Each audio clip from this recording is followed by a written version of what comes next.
नमस्कार, मैं हूं नवजोत कौर और आप देख रहे हैं एक नजर। 15वीं लोकसभा के गठन के लिए अंतिम चरण के चुनाव को सफल बनाने के लिए मंडी जिला प्रशासन ने अपनी तैयारियां पूरी कर ली हैं। मंडी में आयोजित एक पत्रकार वार्ता के दौरान मंडी जिला निर्वाचन अधिकारी ओंकार शर्मा ने अपनी तैयारियों संबंधी जानकारी मुहैया करवाई। मंडी में पत्रकारों से बात करते हुए मंडी जिला निर्वाचन अधिकारी ओंकार शर्मा ने बताया कि प्रशासन ने मतदान प्रक्रिया को सफल बनाने के लिए अपनी तैयारियों को पूरा कर लिया है। विदित है कि मंडी संसदीय क्षेत्र के अंतर्गत 17 विधानसभा क्षेत्र आते हैं, जिनमें मंडी जिला के 9, कुल्लू जिला के 4, शिमला, किन्नौर, लाहौल स्पीति और चंबा जिला से एक विधानसभा क्षेत्र मंडी संसदीय क्षेत्र के अंतर्गत आते हैं। निर्वाचन अधिकारी ने बताया कि पूरे संसदीय क्षेत्र में 1921 पोलिंग स्टेशन स्थापित किए गए हैं, जिनमें 1528 सामान्य, 200 संवेदनशील और 193 पोलिंग स्टेशनों को अति संवेदनशील घोषित किया गया है। इस बार हो रहे चुनाव में मंडी संसदीय क्षेत्र से लगभग 11,12,524 मतदाता अपने प्रत्याशी का चयन करेंगे। सभी जगह मतदान की तैयारियां पूरी कर ली गई हैं और जितनी भी हमारे 1921 पोलिंग स्टेशन हैं, उन सब 1921 की जो पोलिंग पार्टीज है हमारी पुलिस पर्सनल के साथ अपने अपने स्थल पे पहुंच चुकी हैं और इन 1921 में हमारे 1528 ऑर्डिनरी पोलिंग स्टेशन है, 200 सेंसिटिव पोलिंग स्टेशन है और 193 हाइपर सेंसिटिव है।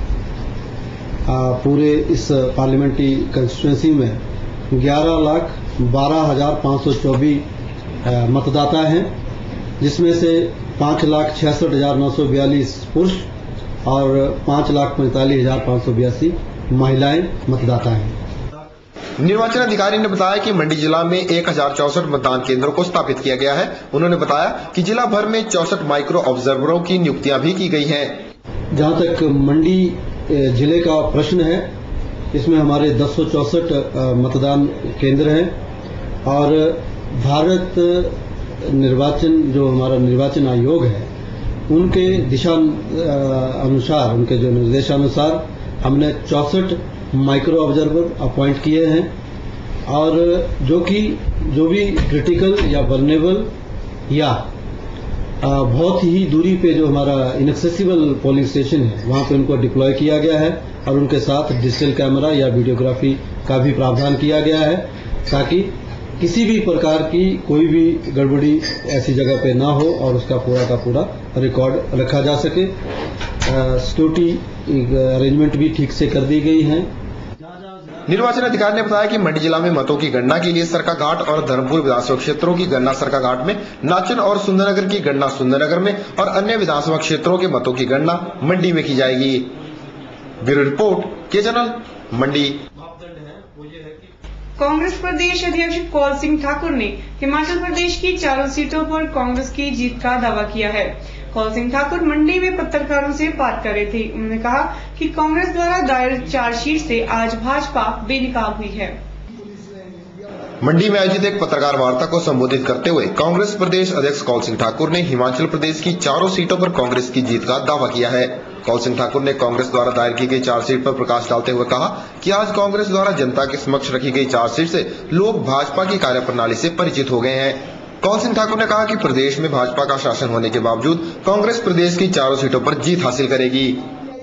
अभी हमने भाजपा के खिलाफ एक ठोस, भाजपा के खिलाफ भ्रष्टाचार, ओमिशन, कमीशन, बिगड़ती हुई कानून व्यवस्था वगैरह वगैरह के खिलाफ जो है एक आरोप पत्र दिया है, जिससे भाजपा पूरी तरह बुखला गई है और हिमाचल प्रदेश की जनता को पता लग गया है कि 16 महीने में भारतीय जनता पार्टी के मुख्यमंत्री से लेकर मंत्रियों तक जो है ये सिर्फ भ्रष्टाचार में ही डटे रहे और विकास को पूरी तरह हिमाचल प्रदेश में भूल गए हैं। विकास हिमाचल में ठप होकर रह गया है और मुझे पूरा विश्वास है कि पहली बार एक इतिहास हिमाचल प्रदेश में दोहराया जाएगा, जबकि हिमाचल में भाजपा की सरकार है, लेकिन 4 सीटें जो है हिमाचल प्रदेश में कांग्रेस पार्टी जीत रही है और श्रीमती सोनिया गांधी की झोली में जा रही है और केंद्र में निश्चित तौर पे यूपी की सरकार बन रही है। चुनावों के दौरान आयोजित की गई रैलियों पर अपनी प्रतिक्रिया देते हुए कौल सिंह ठाकुर ने कांग्रेस की रैलियों को सफल और भाजपा की रैलियों को फ्लॉप करार दिया। उन्होंने कहा कि आज केवल मात्र 16 महीनों के कार्यकाल में ही भाजपा की लोकप्रियता का ग्राफ गिर चुका है। मैं कह सकता हूं कि सोनिया गांधी जी का कार्यक्रम हुआ, वहाँ 50-60 हजार लोग इकट्ठे हुए शिमला में। यहाँ राहुल गांधी जी की पिछले कल ही 3 मीटिंगें हुई, वहाँ भी हजारों की संख्या में लोग इकट्ठे हुए हैं। जबकि उसके मुकाबले में बीजेपी के बड़े बड़े नेता श्री लाल कृष्ण आडवाणी जी भी आए, नरेंद्र मोदी भी आए, लेकिन उनकी जनसभाएं पूरी तरह फ्लॉप हुई। लोगों में कोई उत्साह भाजपा के लिए नहीं था। और मैं पहली बार देख रहा हूँ कि भाजपा सरकार को यहाँ बने हुए हिमाचल में 16 महीने हुए हैं। 16 महीनों में भाजपा की सरकार से लोगों का मुंह भंग हो चुका है। इनकी लोकप्रियता का ग्राफ जो है बहुत नीचे गिर चुका है। कौशिक ठाकुर ने कहा कि अभी भाजपा के नेताओं ने शायद कांग्रेस द्वारा दायर की गई चार्जशीट को सही ढंग से पढ़ा नहीं है, लेकिन जनता भाजपा की कार्यप्रणाली को बारीकी से पढ़ चुकी है।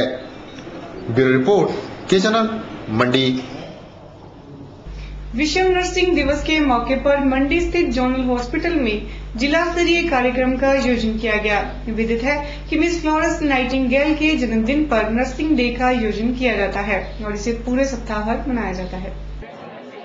विश्व नर्सिंग दिवस के मौके पर मंडी स्थित जोनल हॉस्पिटल में एक कार्यक्रम का आयोजन किया गया। इस मौके पर जिला मुख्य चिकित्सा अधिकारी डॉक्टर डी.के. अरोड़ा बतौर मुख्य अतिथि शरीक हुए। उन्होंने द्वीप प्रज्वलित कर कार्यक्रम का शुभारंभ किया। आयोजित समारोह के दौरान मंडी में नर्सिंग की ट्रेनिंग कर रही छात्राओं ने अपनी उपस्थिति दर्ज कराई और रंगारंग कार्यक्रम भी पेश किए।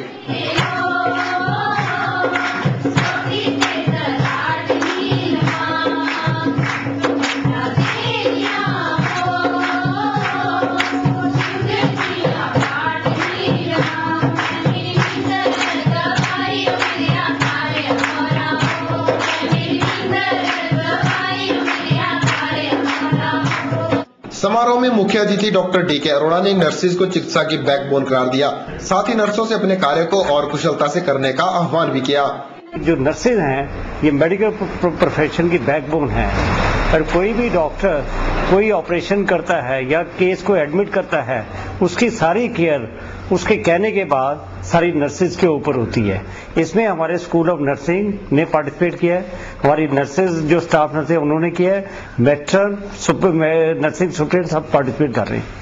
और इनका मैसेज ये है कि अपनी लाइफ है हमेशा दूसरों के लिए जीते हैं और दूसरों के लिए करते हैं। और मेरा ये है इस प्रोफेशन को डिवोशन, डेडिकेशन और एक मिशनरी ज़ील से अगर ये काम करेंगे तो जितने भी हमारे रोगी हैं जिन्हें हम यहाँ पे उपचार करते हैं वो इनसे ठीक होके जाएंगे और भगवान इन्हें इसका फल जरूर देगा। समारोह में उपस्थित हुई नर्सिंग कोर्स की छात्राएं भी समारोह को लेकर खासी उत्साहित नजर आई।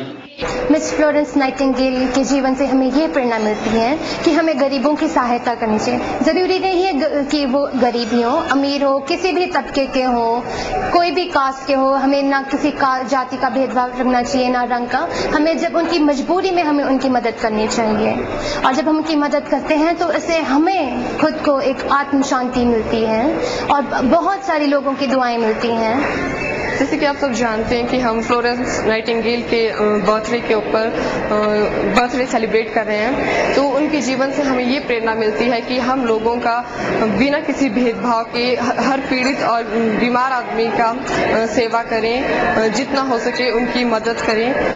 इस मौके पर मंडी जिला के अंतर्गत आने वाले अन्य अस्पतालों से आई नर्सों ने भी अपनी उपस्थिति दर्ज कराई। ब्यूरो रिपोर्ट, के चैनल, मंडी।